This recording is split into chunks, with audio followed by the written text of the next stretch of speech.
Muy buenas noches, tengan todos ustedes, bienvenidos a Primer Plano y comenzamos pues con una historia como casi siempre triste, penosa para nuestro país.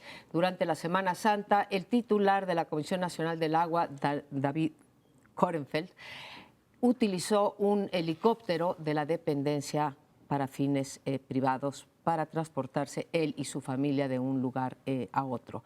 Sorprende que en el ambiente que estamos viviendo en este país, en donde todos los días hemos visto más escándalos de corrupción por parte de nuestras autoridades electas o designadas, no tengan el cuidado estos funcionarios de evitar ese tipo de actos. Y sin embargo, pensamos que los cometen porque saben que nunca hay consecuencias y que si llegara a verlas, todo queda en perder, si acaso, el puesto, pero nunca pasar por el circuito de la justicia por el que pasan el resto de los funcionarios en los países democráticos. En este caso estamos hablando de un funcionario del gobierno federal, pero esto ha ocurrido en el pasado con los gobiernos panistas y recientemente hemos visto que también ocurre con diversos funcionarios del PRD. Así que seguimos con la máxima democrática de nuestro país que cada partido se tapa el uno al otro porque todos incurren en los mismos actos de corrupción. Ese es el tema que les planteo y que lo que me dice es que hay un problema sistémico, no es una cuestión de que hay por ahí una manzana podrida, sino que esto es una cuestión que atraviesa horizontal y verticalmente a nuestro sistema. Yo creo que, María Amparo, lo más grave es el caso del titular de la Conagua, porque lo que estamos viendo ya es una reiteración del abuso o de conflictos de interés de parte de funcionarios del gobierno de Enrique Peña Nieto, porque todavía no nos reponemos de la información sobre la Casa Blanca del presidente, su esposa, y la mansión de Luis Videgaray, y ahora nos enteramos que alguien que hizo licenciatura, maestría y doctorado en la Universidad de Anáhuac de los Legionarios de Cristo, pues va contra todo principio ético y se agandalla un helicóptero. Y no solo eso, sino que se burla de la sociedad al mandar un tuit absolutamente ofensivo en el cual dice, pues confirmo que se ha agravado mi dolencia de rodilla y cadera y por razones médicas tuve que utilizar el aeropuerto y para lo cual también se suma con un boletín la Conagua. Es decir, y además sacó una foto mostrando su extremidad, una de sus extremidades, la izquierda, con un aparato ortopédico. Es decir, es un acto no solo de fraude y corrupción, sino de cinismo y mentira que provoca no el cese inmediato de parte del presidente Enrique Peña Nieto, como era de esperarse, sino una actitud complaciente, porque lo único que tuvimos fue un boletín de la Secretaría de la Función Pública que dijo que van a investigar el posible abuso. Vamos, por favor, ¿qué más quieren? Pues es un abuso en flagrante que solo tiene como rasgo positivo que fue un vecino, un ciudadano que se tomó el riesgo, tomó las fotos y tomó la decisión de difundirlas por indignación. Frente al cinismo de Korenfeld está el compromiso ciudadano del señor Vizcaíno, que es quien tomó la foto. Yo creo que lo dices y lo dices bien. Son dos culturas que chocan. Una cultura administrativa que fomenta eso, es decir, debería haber idealmente procedimientos internos que le dijeran, oiga señor, no puede usted usar el helicóptero oficial para irse con su familia a Bale o para irse a atender una dolencia personal. O sea, de entrada eso debería estar perfectamente reglamentado. Pero la cultura absolutamente patrimonialista es, oiga, pues los vehículos y los helicópteros están ahí para que yo disponga de ellos.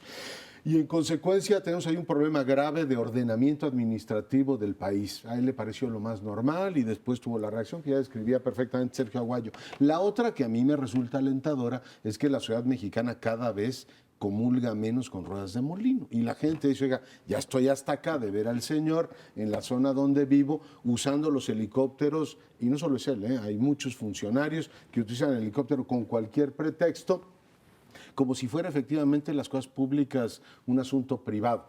digo esto y al mismo tiempo digo que me parece escandaloso lo que hoy publica el Universal, en el sentido de que estos no son asuntos privados, pues son asuntos partidistas y no le veo absolutamente ninguna relevancia el que el gobernador interino de Guerrero tenga que tomar un helicóptero para ir a un evento de apertura de campaña de Silvano Aureoles. Es decir, se justifica que en un acto público, digo, un acto partidista, se utilizan recursos públicos, igual que Graco Ramírez u otros dos gobernadores. Me parece que todas esas prácticas hay que denunciarlas y que ciertamente hace falta avanzar en esa cultura ciudadana de la denuncia, pero también una cultura administrativa que diga, oiga, simple y llanamente eso no se puede. O sea, usted no puede estar utilizando el helicóptero, la aeronave o la camioneta para propósitos personales. La gente está harta de pagar impuestos y que la respuesta sea eso. Creo que, además de lo que ya se ha señalado, hay algunas cuestiones que deberíamos de incorporar al análisis.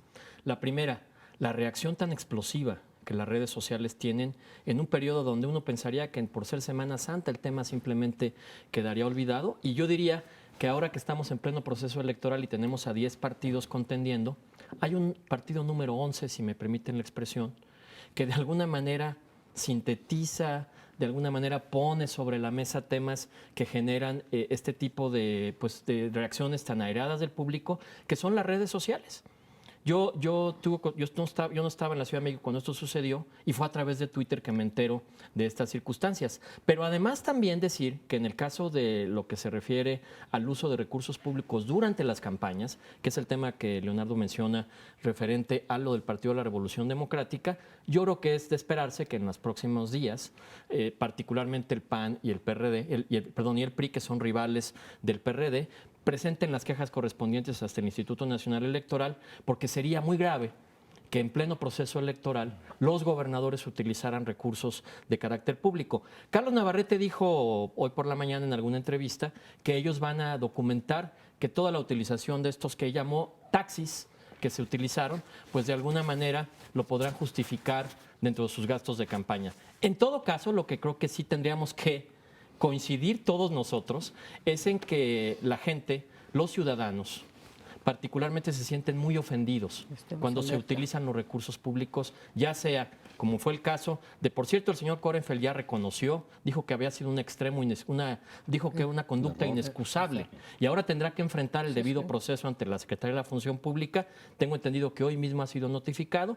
Y en el caso del PRD, solo con esto cierro, lo que más le llamó la atención a los michoacanos que estaban en esta comunidad de Zitácuaro no fue el discurso de Silvano Aureoles, no fue las expresiones que se utilizaron, sino que nunca habían visto en su vida 6 helicópteros juntos aterrizando.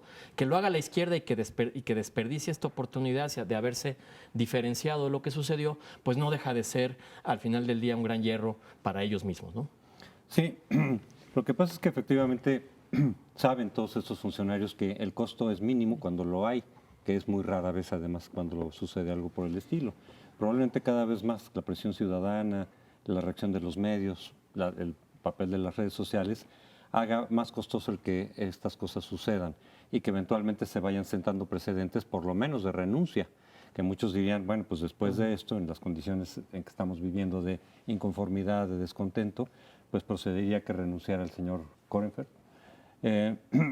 Pero a mí me da la impresión de que, en particular, volviendo al gobierno de Peña Nieto, aunque ninguno de los partidos se salva de este asunto, ya lo dijeron ustedes, pero pareciera que después de lo de Ayotzinapa como que se perdió la brújula por parte del gobierno de cómo reaccionar, de qué hacer, y empiezas a tomar una serie de decisiones que agravian al ciudadano. Muchas de los nombramientos, la cuestión de la función pública, de decir, pues me voy a investigar mi propio subordinado, como que pareciera que o no están entendiendo bien la situación, como se ha dicho mucho, no entienden o no les importa, o no les está importando. O sea, como que parecía que hay una actitud de decir, bueno, pues ni modo, ¿no? Así son las cosas, así van a seguir siendo, apostando a que en las elecciones el PRI mantenga junto con el Verde y el PANAL una mayoría legislativa, y que entonces todo lo que está pasando ahorita no tenga una repercusión directa en las urnas. A lo mejor están apostando a eso, porque pues eso es lo que las encuestas están sugiriendo, lo platicaremos después. Pero hay un como desentendimiento de lo que venía haciendo el gobierno de Peña, que parecía que estaba muy atento a lo que estaba pasando, muy planeadas sus decisiones, el discurso, a que se le fueron las cosas de control después de Ayotzinapa, y están actuando o con descuido o con cinismo. Brevemente, es bien importante lo que dices porque lanzo como hipótesis. Lo que estamos viendo es una actitud de dejadez, de lánguido abandono de las funciones que tienen como funcionarios del Estado mexicano, porque en el tema de abusos de poder, corrupción y conflictos de interés, ninguno de ellos, ni Peña Nieto, se ha comprometido. Recuerdo otro caso famoso, el de Lady Profeco, la hija del titular de la Profeco, Benítez, me parece. Sí. Renuncia, pero luego lo hacen presidente del Colegio Mexiquense.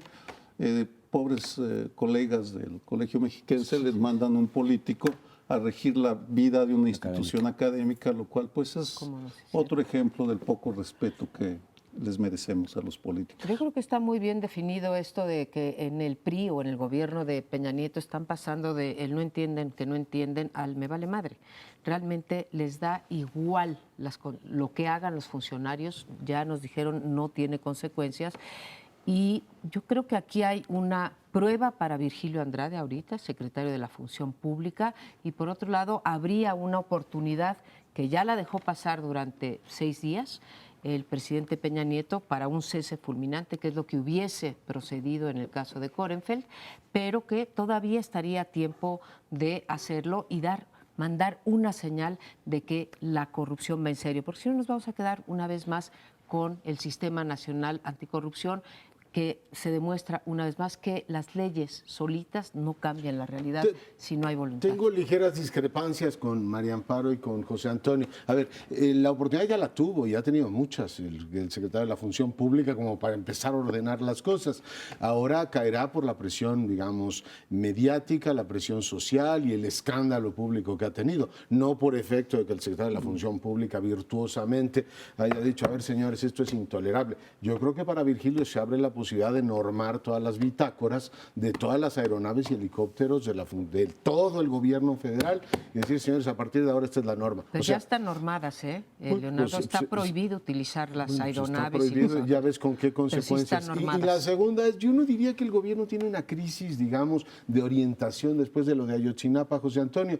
Yo diría que históricamente esta élite que ganó las elecciones en el 12, recuerdo un artículo del presidente Peña Nieto en New York Times diciendo, no somos lo que parecemos, nosotros estamos enfocados a resultados y somos una élite diferente. Bueno, que es un político que ha demostrado que puede funcionar con la pluralidad, digamos, lo demostró con el Pacto por México, pero que es una élite renovada desde el punto de vista de lo que son sus usos y costumbres en el manejo de los recursos públicos. Perdónenme, pero esto es patrimonialismo de toda la vida. Lo único diferencia es que ahora tienen doctorados y tienen todas estas cosas, pero es la misma élite que se servía con la cuchara grande en los viejos tiempos del nacionalismo. No hay discrepancia, yo estoy de acuerdo. Que se hubieran comportado de manera más honesta, sino que parecía que tenían como más claro lo que tenían que hacer como gobierno desde el punto de vista del discurso, de ciertas decisiones. Pero en lo que es su comportamiento no demostraron. Sí, absolutamente. No Pero tanto tiene que que ver hubiera un también compromiso con la honestidad, con el tema de las combate a la consecuencias, corrupción. ¿no? Y con el tema de los protocolos.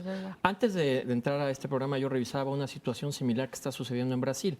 Por cierto, no es el tema, pero la presidenta de Brasil está enfrentando la peor crisis de su historia y el uso de aeronaves, particularmente por parte de los miembros del gobierno brasileño que tienen acceso a ello, ha llevado al Senado de ese país a tener que llevar a cabo una legislación mucho más profunda que le pueda meter usos, costumbres mucho más definidas, mucho más claras, que pues de alguna manera creo que siguen ahí como un tema pendiente, que debería ser una buena oportunidad para poderlo llevar a cabo.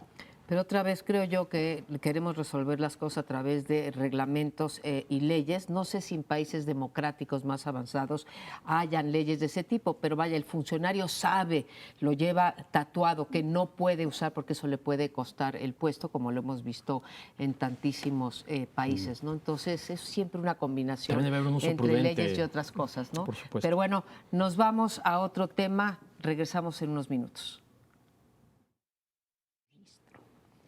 Bueno, y este domingo finalmente iniciaron las campañas. Parecía que las campañas habían iniciado mucho antes, pero desde el punto de vista estrictamente formal, a las 6 de la mañana empezaron a transmitirse los nuevos spots. Por cierto, a nuestros televidentes y a los miembros de la mesa, pues prepárense porque vendrán alrededor de 17 millones de spots. Estos spots evidentemente van a estar circulando durante los 2 meses. Esta es una elección novedosa desde el punto de vista primero que se da con la creación del Instituto Nacional Electoral, que ya cumplió un año de su nacimiento. Segundo, es concurrente con 17 procesos electorales locales. Se renueva también la Cámara de Diputados y hasta este momento podemos ver que ya hay algunas encuestas que van dibujando cuál sería, de alguna manera, hasta en este momento, cómo es que los partidos políticos se vienen orientando. Solo para dejarlo como material de discusión, mencionaría de manera particular la encuesta que publica hoy Ulises Beltrán en el periódico Excelsior, donde se da una tendencia un poco parecida a la que había presentado Reforma. Aquí la diferencia es más grande, si no me falla la memoria, entre el PRI y el PAN. El PRI aparece entre 12 y 14 puntos arriba del Partido Acción Nacional, el PAN como un segundo fuerte lugar. El PRD, y esto es interesante porque lo discutimos mucho, ya se ubica como un tercer lugar más sólido, y después hay una disputa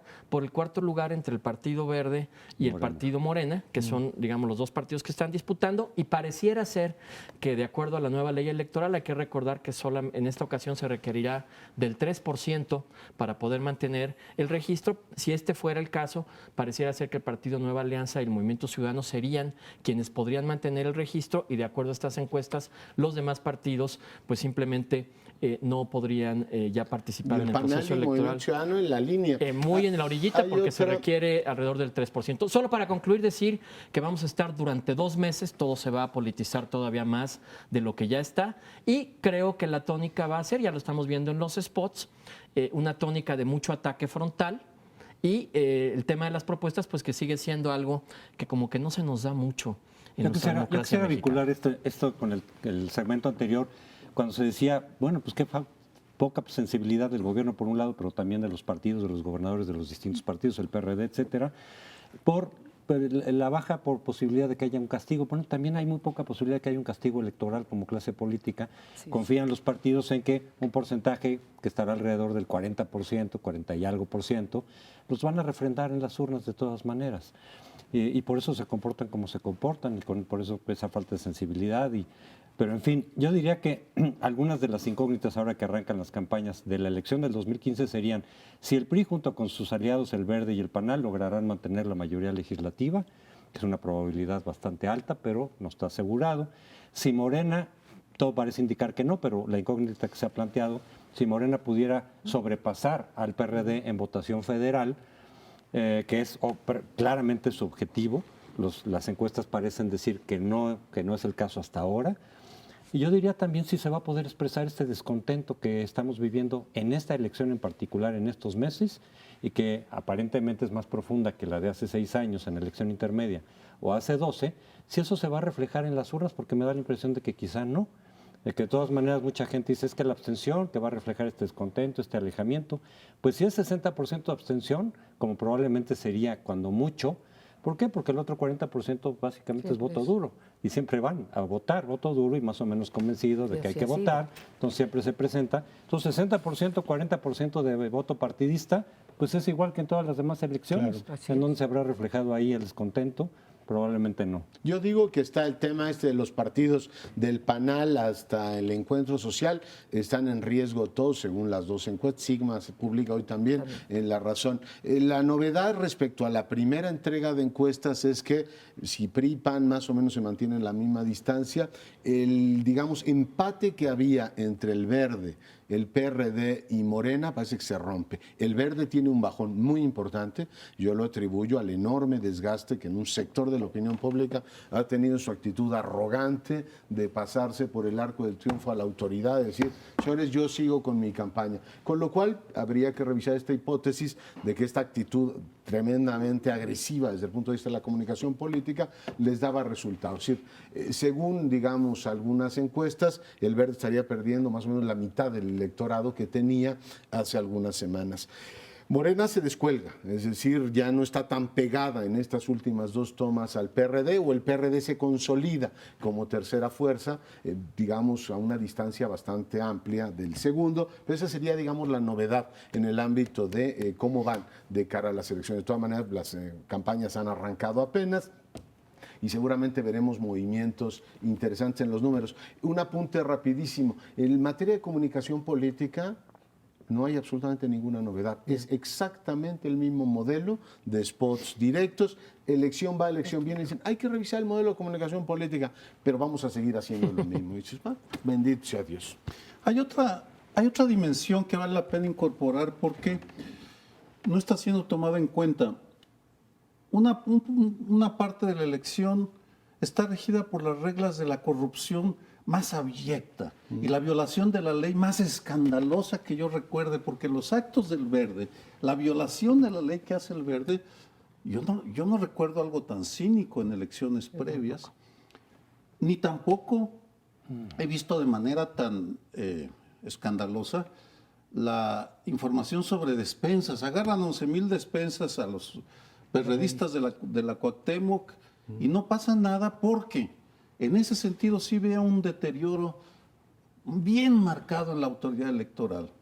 La reforma electoral, estamos muy lejos de aquel IFE de Waldemar que rescatan algunos nostálgicos y nos quieren presentar como una época dorada, y lo fue porque a partir de ahí ha venido un deterioro marcadísimo en el cual al árbitro electoral federal y ahora los locales nadie les hace caso. Hablaba de la lánguida dejadez del Estado mexicano. Aquí tenemos no solo eso, sino además la patética actitud de ellos mismos. Leía un discurso de Lorenzo Córdoba la semana pasada en la que decía, levantando un índice pequeñito hacia el cielo, aplicaremos la ley, no nos temblará la mano. Mismo. Bueno, han tenido oportunidades de sobra y no lo hacen porque, lo sabemos, son prisioneros de partidos políticos. En estos momentos el PRI y el Verde controlan el Instituto Nacional Electoral, siento decirlo, y por tanto el Verde va a seguir haciendo lo que le dé su gana, lo cual pone en duda de entrada la equidad, que es la clave de una elección confiable. En fin, sí está bien que discutamos los porcentajes y van a quedar y van a llegar, pero yo lo siento, para mí es una de las elecciones menos legítimas.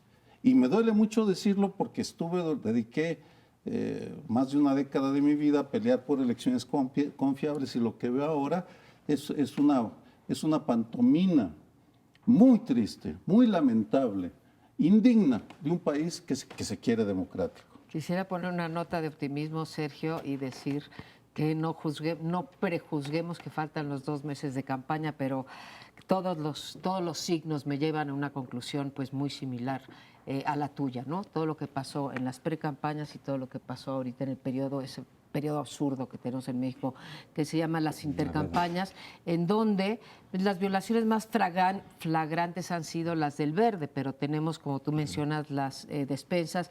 Nos enteramos también anteayer o el viernes, ¿sí?, de este taller que tenía arriba Vidal Llerenas, que es experredista y ahora va por Morena, con un taller de camisetas y gorras y lápices y etcétera para repartir entre los posibles electores, y así los podemos ir por cada uno de los partidos. Pero lo que están planteando tú y José Antonio, Sergio, es que por un lado los ciudadanos no castigan, ¿no? Parece ser que se va a comportar igual el voto, habrá 40% de abstención porque son intermedios, etcétera, 60 de abstención. y 60 de abstención y 40 de participación. Y por el otro lado tenemos a unas instituciones electorales, tribunal e instituto, que tampoco castigan. Bueno, y de la FEPADE, pues veremos, tiene el nuevo titular, pero tampoco nunca ha castigado. Entonces, no hay castigo por los dos lados, y eso es tierra fértil para que nuestras autoridades, nuestros candidatos, nuestros partidos, ¿sí?, pues refuercen estas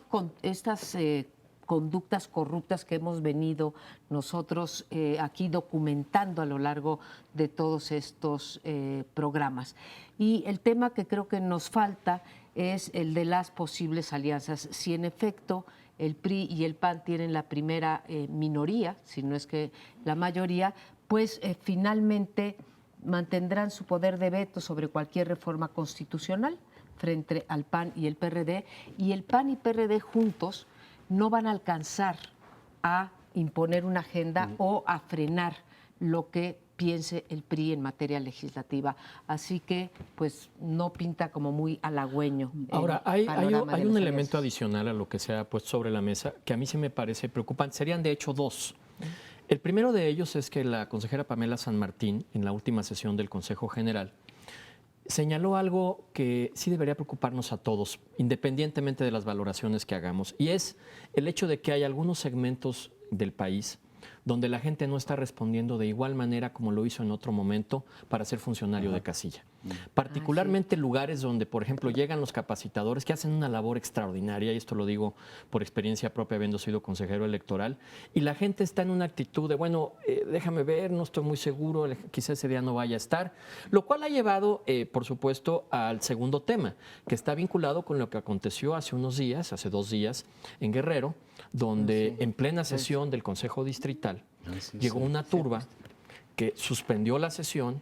El presidente logró salir, se quedó secuestrado el chofer, y el tema de Guerrero, sé que lo vamos a hablar un poquito más tarde, sigue siendo un gran foco rojo en el proceso electoral que debería de preocuparnos. Yo creo que hay que fijarse en si efectivamente tiene o no un impacto electoralmente. Yo sostengo que la caída del Verde, por supuesto son encuestas, de lo que tenía ahora es claramente una respuesta de los electores diciendo, a ver, eso no lo aprobamos. Vamos a ver cuánto se erosiona el PRD aquí en la capital, pero el escandaloso tema de las despensas en Cuauhtémoc y en Iztapalapa, donde todo el mundo se fue echando la culpa de uno a otro y terminó, en fin, en que se echaron la bolita, sí tiene un costo importante. Sé que en el agregado del sistema de partidos finalmente tienes cambios en el margen, pero en el ámbito local sí espero que haya una lectura más precisa de los ciudadanos diciendo, a ver, este tipo de cosas por lo menos mandar el mensaje de que no son tolerables, ¿no?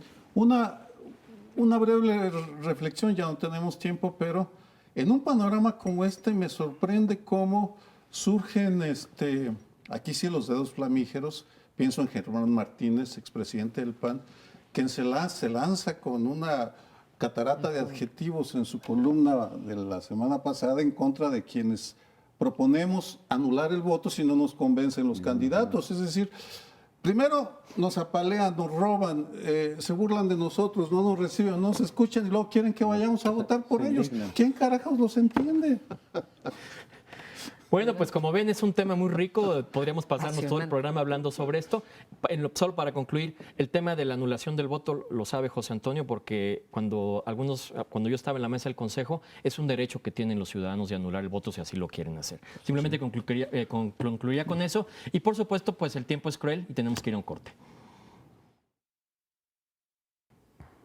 Bueno, y les propongo que en este bloque analicemos la situación del Distrito Federal. Hoy se publica una encuesta de evaluación del gobierno de Mancera que mejora relativamente, digamos, se reduce la desaprobación y mejora también su aprobación, lo cual es, bueno, pues un elemento positivo. Sigue estando reprobado en términos de evaluación, de juicio ciudadano. Y cuando uno le echa un vistazo a las distintas áreas del ejercicio de gobierno, en la que mejor sale es cultura y es absolutamente polarizada la opinión, y conforme uno va, digamos, desgranando una a otra, llega hasta el final. Así, la que corona el hartazgo ciudadano es la corrupción. 8 de cada 10 ciudadanos dicen, pues el gobierno de Mancera no ha hecho absolutamente nada en materia de combate a la corrupción. Es abrumador, abrumadora, digamos, la mayoría que lo, digamos, ve así, y hay muchos elementos para hacerlo. Hay, por supuesto, y abro la discusión, desde el tema de la línea 12 del metro, el manejo absolutamente discrecional para asignar determinadas obras, este vínculo que hay con intereses de desarrolladores inmobiliarios cada vez menos ocultable por parte del gobierno de la Ciudad de México, ha llevado a que efectivamente la idea de que el interés público y que la transparencia y la rendición de cuentas son elementos relevantes para el ejercicio de gobierno de Miguel Ángel Mancera en la capital de la República. Bueno, ha llegado a tal grado el cinismo sobre la transparencia que acaba el propio jefe de gobierno, que además suponemos que no tiene nada que ver con el fraude, el fraude que hubo en la línea 12 del metro, pero acaba de reservar la información. No solo eso, sino que este acto por 12 años, ¿no? No solo esto, sino que en semanas anteriores, además de reservarla, ya salió el nombre de Marcelo Ebrard y de Mario Delgado, con respecto a la investigación que se estaba haciendo en el Congreso y la que se está llevando a cabo en la Contraloría del Distrito Federal. Y sí es muy impresionante que pues, el mandatario federal, Enrique Peña Nieto, y Miguel Ángel Mancera, como menciona Leonardo, sean los dos, el jefe de gobierno y el presidente de la República, los dos tienen el peor problema, uno con 82% y otro con 80%, reprobados en corrupción. Y esto no es gratuito. Es que estamos viendo, como lo dijimos en el primer bloque, el conjunto de actos de corrupción que quedan exhibidos ante la opinión pública y también queda exhibida la inacción por parte de sus jefes y en el caso del jefe de gobierno lo mismo. Esta ciudad cada vez es más un desastre y cada vez más las decisiones se toman de manera discrecional. No es solamente algunas colonias, sino ya todas estas ciudades que se están haciendo al interior de la ciudad, en donde la planeación urbana queda totalmente fuera de los especialistas, fuera de los vecinos. Es todo hecho para favorecer a unos pocos. Hay un boom de construcciones, particularmente lo que se está viviendo, por ejemplo, en zonas como Álvaro Obregón, Creo que está bien si lo donde se generan una gran cantidad de permisos. Yo me pregunto, por ejemplo, para los que somos vecinos de esa zona, de la zona del Desierto de los Leones, con tantas construcciones todos los días, ¿cómo es que no se mide el tema hidráulico? ¿Cómo es que no se mide de alguna manera el tema del transporte, la saturación de las vías? Y se da además todo esto, las áreas verdes. Las áreas verdes. Pero además, y Amparo tiene experiencia porque ella como ciudadana ha ejercido su derecho de protesta en esta materia, hay una cosa adicional y solo lo dejo porque el tiempo es muy poco. El señor Mancera enfrenta una circunstancia totalmente distinta a la de sus antecesores. Primero, él no es miembro del Partido de la Revolución Democrática y se ha esmerado en decir, yo no soy miembro del Partido de la Revolución Democrática. Segundo, tuvo una de las rupturas más espectaculares de las que se tenga memoria entre el antecesor y el sucesor en el pleito que se dio con Marcelo Ebrard, al grado que Marcelo Ebrard ahora es el número 1 de la lista del Movimiento Ciudadano. Y tercero, y esto lo dejo solo como un trompo futurista hacia adelante, yo creo que Mancera sigue pensando en la posibilidad de que en el 2018 él sería un buen candidato de una alianza PAN-PRD que eventualmente pudiera enfrentar a la ya inminente candidatura de Andrés Manuel López Obrador por Morena. Yo no veo a Andrés Manuel López Obrador otra vez como candidato a una coalición PRD, Morena, PT, si es que sobreviven. Y decir que pareciera ser que este nadar de muertito, con todo lo que le ha sucedido a Mancera, algunas cosas muy duras en lo personal, como el propio problema cardíaco que tuvo, pues ahí lo mantiene, yo diría, nadando de muertito sin dar color.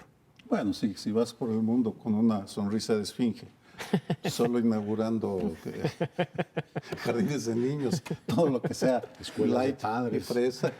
No, quiero hacerles una confidencia, dos confidencias. La primera para el auditorio.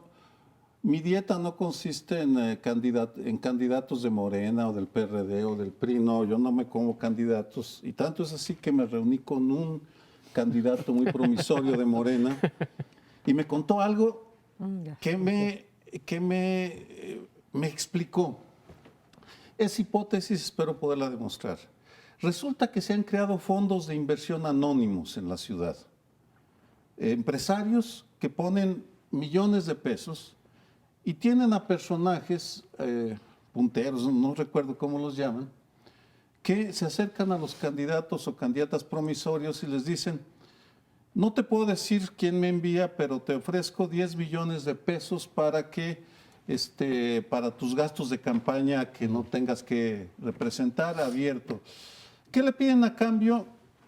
Permisos para construir, los contratos para pavimentar, las luminarias, es decir, en estos momentos, por si, ya sé que el Instituto Electoral, el Distrito Federal y el INE tienen cosas más importantes que hacer, pronunciar discursos, inaugurar cursos y ya, pero pues valdría la pena que lo exploraran porque si es cierto eso que me comentan, y no me toca a mí investigarlo, están hipotecando la Ciudad de México desde ahora Ya no la ciudadanía, sino Ahorita te unos complemento. cuantos gentes con dinero. Pues llevan varios años. Esa ¿no? Con confidencia se suma a las confidencias que reveló a su vez Luis Carlos Ugalde en su artículo de Nexos, de precisamente muchos candidatos que lo fueron en algún momento y que decían, es que el tope de campañas desde luego que no se respeta, entra muchísimo más dinero por abajo del agua que nunca se reporta, de este tipo, es decir, con compromisos que eventualmente se van a tener que pagar con favores políticos, con contratos, etcétera.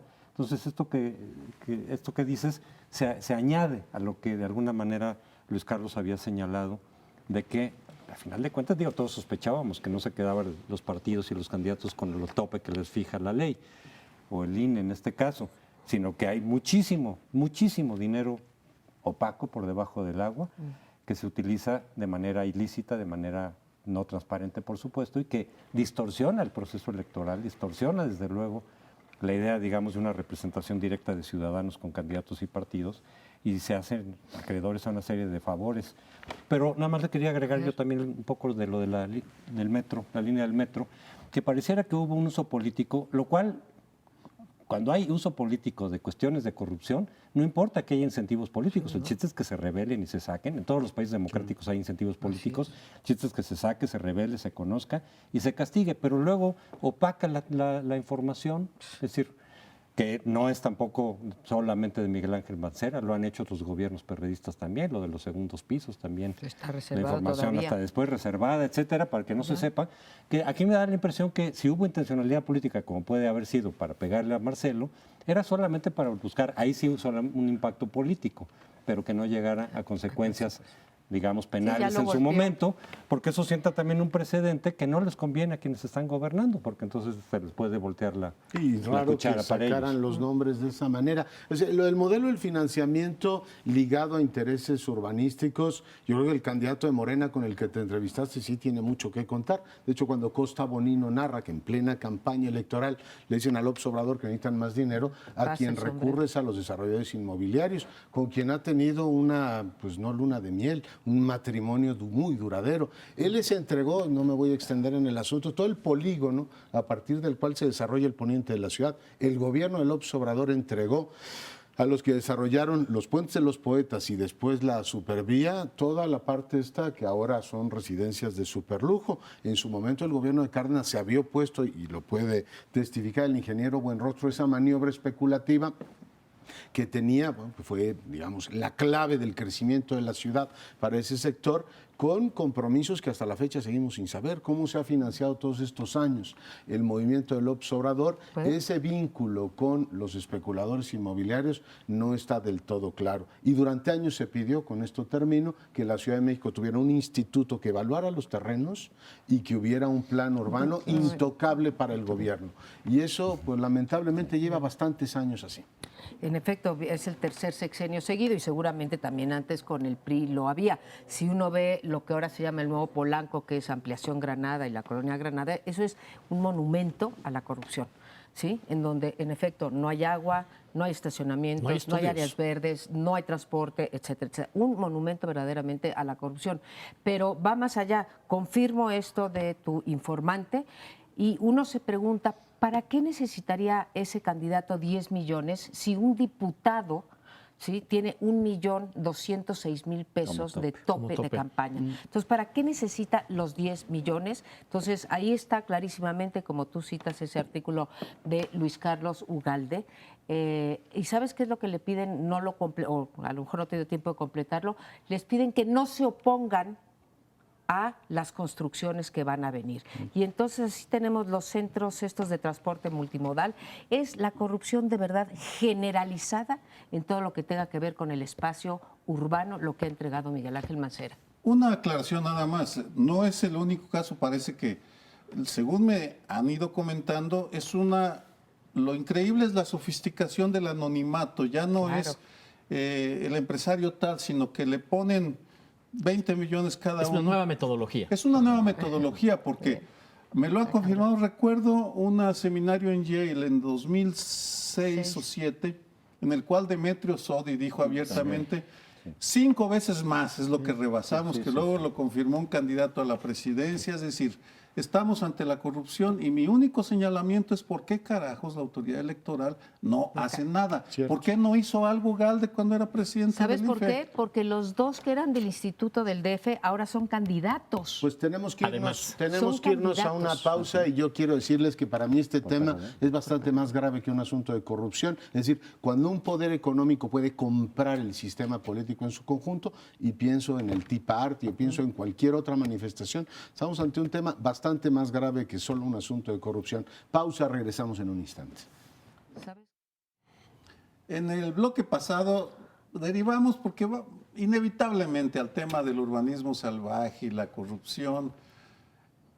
Y estamos tan interesados en eso es porque el urbanismo es un indicador del grado de civilización de una sociedad.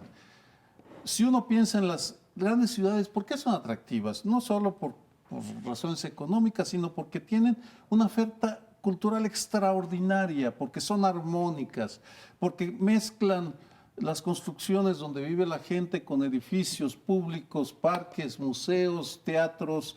No voy a mencionar ninguna, pero pues es inevitable: Barcelona, Londres, París, Roma, Venecia, etcétera, o Buenos Aires. Son grandes ciudades por eso. Hoy Leonardo Curcio publicó una columna que se la hemos celebrado aquí en privado porque revisa Acapulco desde ese criterio y saca algunas conclusiones y hace algunas metáforas que vale la pena que la compartas al auditorio, Leonardo. Gracias, Sergio. Bueno, yo digo que en términos generales, siguiendo a Clark, a Lord Kenneth Clark, nada ejemplifica mejor la forma en que un país funciona que sus ciudades. Tú puedes tener tratados, evaluaciones, encuestas, pero una ciudad, la forma en que se organiza una ciudad, ciertamente te refleja la lógica profunda del modelo y explica otros teóricos que el modelo, digamos, de subdesarrollo es aquel en el cual el subdesarrollo se explica como un proceso muy complejo en el cual el último elemento es la ausencia de racionalidad pública en la decisión. Y yo lo que veo en las ciudades mexicanas, y Acapulco es el mejor ejemplo, es una ciudad que además es el modelo del alemanismo como concepción de hacer negocio, es decir, vengan y extraigan toda la renta posible, hagan negocios, acábense con todo lo que es posible y desentiéndanse de lo que es efectivamente pues una ciudad, articular un espacio público donde pueda vivir. Yo digo que la crisis de Acapulco es la crisis de un México que no ha sabido ni ordenar sus ciudades, ni crear espacios públicos, y lo único que ha conseguido es una combinación de logreros con especuladores.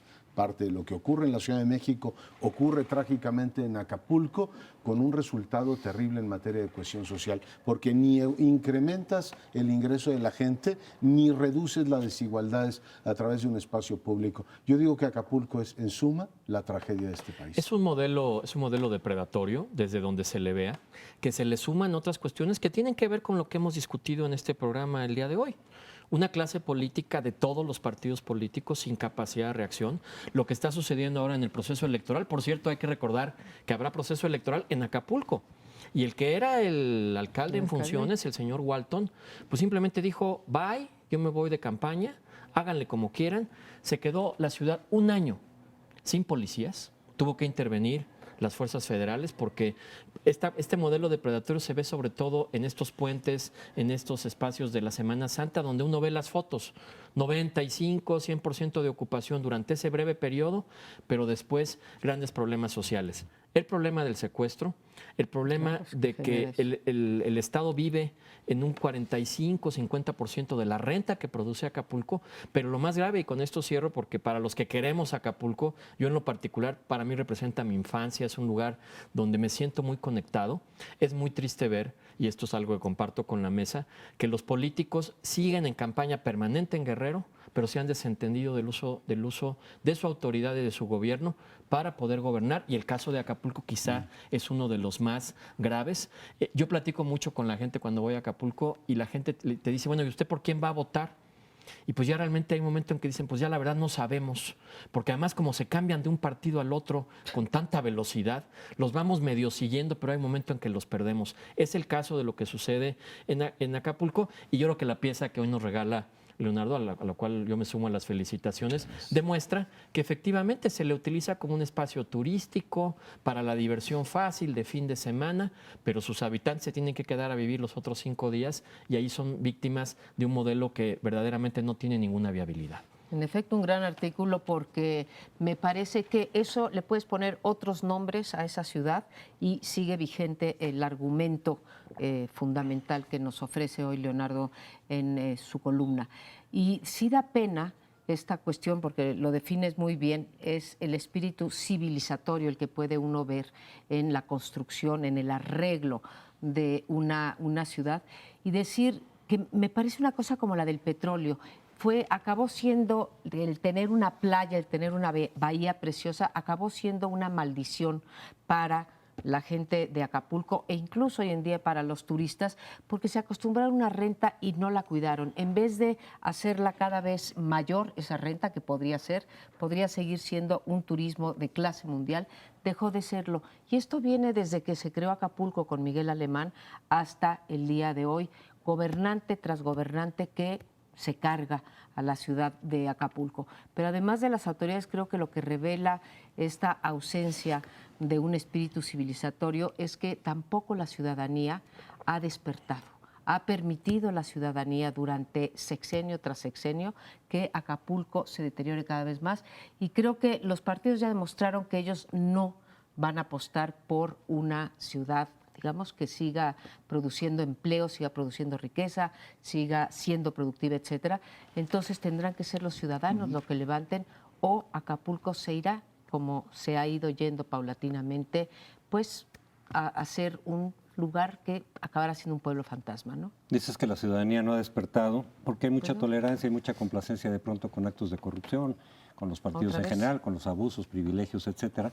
Lo malo es que cuando despierta una parte que despierta, entonces lo hace de manera violenta, o sea, no despierta con los instrumentos más o menos civilizados, pacíficos, legales, que de pronto pueden estar ahí a la mano, y eso es lo que está pasando en una parte, no en todo el electorado de Guerrero, pero también de Oaxaca, en donde entonces se van, digamos, ya a soluciones radicales, como es pues toda la cuestión de la toma de las instituciones del INE y del querer detener no haya elecciones. La elección, que no haya elección, el boicot. Y me recuerda un dicho, me parece que era de Bulnes, creo que era decía, el pueblo de México aguanta todo, se traga todo, lo sabes, pero cada 50 años lo destruye todo, ¿no? Desde luego, los 50 años, por decir, como que es cíclico ese asunto. Y de pronto los instrumentos democráticos o más o menos democráticos o institucionales se desperdician para expresar, digamos, una presión que trate de cambiar esta situación. Me permito una comparación o dos reflexiones relacionadas con Acapulco. La importancia es el primero es la importancia de que la sociedad se organice. Si uno compara la Ciudad de México con Acapulco, hay una diferencia enorme en el tejido social positivo que existe en la Ciudad de México frente a Acapulco. No hay ninguna duda que con todos los defectos que se le puedan o nos puedan achacar a quienes vivimos en la capital, la mayoría justificados, sí, pero nos organizamos y peleamos y nos defendemos al menos una minoría razonable y tenemos medios de comunicación en el cual expresar nuestros puntos de vista. Cuando uno compara la sociedad civil de Acapulco, realmente hay poco capital social positivo, por tanto, lo que son víctima fácil de sus gobernantes y sus políticos. La segunda reflexión es cómo Acapulco podría servir como un estudio de caso para el crecimiento de capital social negativo, es decir, de aquel que sustenta al crimen organizado. Y saco a colación una historia que casi nadie conoce, la de una famosa mujer norteamericana, Virginia Hill, que fue amante de un gángster de Bugsy Siegel, el de Chicago, que convirtió a Acapulco en su base de operaciones y de hecho fue uno de los cabezas de puente que usó el crimen, las mafias de Estados Unidos, para meterse en México y ligar a México con los circuitos del tráfico internacional de narcóticos o de la criminalidad. Es decir, no voy a exagerar y tal vez se vayan a molestar algunos guerrerenses, pero Acapulco se convirtió en cabeza de playa del crimen organizado, de la delincuencia y de ese México, pues, negro que ahora padecemos en todo el país. Que durante años se supuso que no iba a ocurrir nada o que eso era perfectamente controlable. Pero eso expresa ese conglomerado urbano, la lógica profunda del sistema político mexicano, es decir, hagan negocios por debajo de la total, aquí no va a pasar absolutamente nada. Ha llegado hasta tal nivel el envilecimiento incluso de los criminales, vaya cosa que estoy diciendo, que es el único estado, me lo reportaba Raúl Benítez, donde a los maestros de las escuelas los extorsionan. O sea, ¿qué le vas a sacar a un maestro de escuela? El crimen organizado llega hasta ese nivel de El extracción. pago de derecho de piso que se ha hecho absolutamente generalizado. Y la lógica y entre es los más pobres, que son los más tristes. gobernantes, especuladores, crimen organizado. Usted saque la renta a esto hasta que reviente. Pero claramente es una ciudad que nos pertenece a todos, ¿no? Bien, tenemos que irnos una acotación final. Resulta natural que los padres de los normalistas desaparecidos recurran al Carrete, una celebridad del crimen organizado, para tener otra verdad histórica sobre el destino de los normalistas. Es decir, Guerrero es un ejemplo de aspectos que el Estado desafortunadamente se rehúsa a reconocer y a tratar como se merece. Pero bueno, eso ha sido todo por hoy. Espero que duerman bien pese a esta mesa un tanto fuerte. Hasta el próximo lunes.